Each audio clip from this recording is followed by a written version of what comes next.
bilang solid supporter ng UBGP-MILF para sa kapakanan ng nakakaraming Bangsamoro.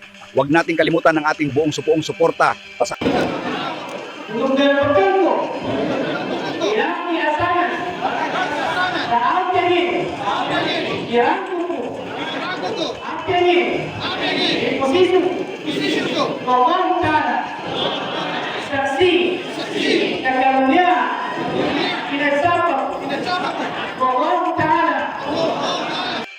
Makikita sa video na ito ang pangako at kapit kamay ng grupo ng UBGP sa ginanap na Barangay Assembly. Nakisa si Barangay Chairman ng UBGP Assembly, Barangay Chairman Honorable Abubakar Ahmad, punong barangay ng Guritam, kasama ang kanyang buong pamilya at mga barangay kagawad at buong grupo bilang kasapi ng MNLF.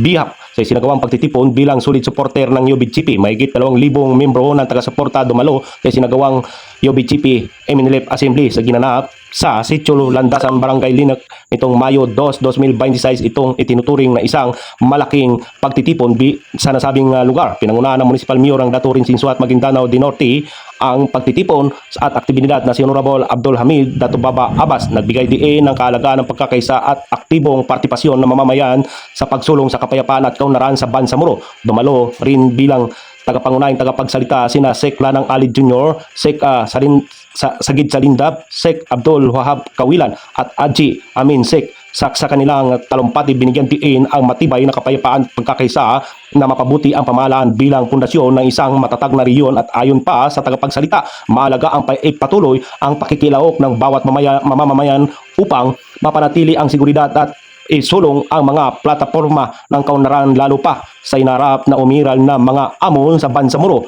Nagpayag din ng suporta ang mga membro ng Sangguniang Bayan ng Daturin Sinsuat Maguindanao del Norte, sina Daturin Sinsuat, sina Datu Uga Sinsuat, Baisen Ali Dros Ali, Datu Surab Lumanggal, Datu Raid Bicolano at Nasir Polindao. Layunin ng nasabing pagtitipon na palakasin ang ugnayan ng pamunuan at komunidad sa nasabing plataforma para sa malawakan suporta ng mga advokasya ng Moro Islamic Liberation Front, United Bangsamoro Justice Party tungo sa isang mapayapa at maunlad na Bangsamoro. Ito pa rin ang inyong lingkod, Doc Sandigan, nag-uulat.